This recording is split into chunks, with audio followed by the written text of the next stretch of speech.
This evening, as crossover day is in the rear view, now state legislators are focusing on how to get bills signed into law. And our Avery Davis spoke with Charlottesville area representatives and Larry Sabato with UVA Center for Politics about what we can expect to see these final few weeks.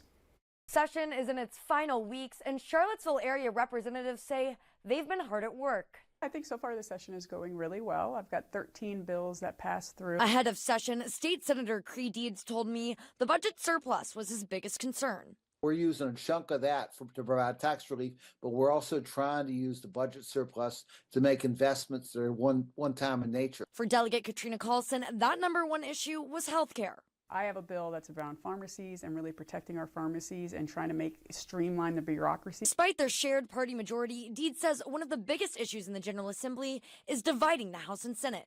The House and the Senate have taken different approaches. That issue is how to navigate the growth of data centers in Virginia. The Senate took my approach and said we've got to demand more of these data centers.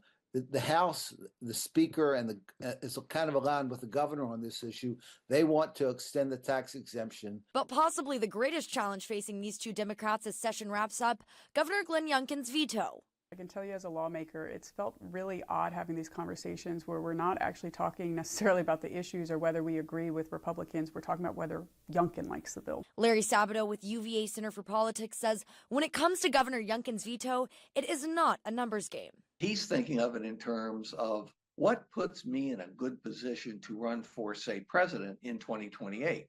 Therefore, he will try to veto items, or for that matter, work a compromise out to get something passed that will appeal to Trump's supporters. On the other hand, Sabato says it's unlikely Governor Youngkin will be able to accomplish much on his agenda. He's not going to get any really big, important items through.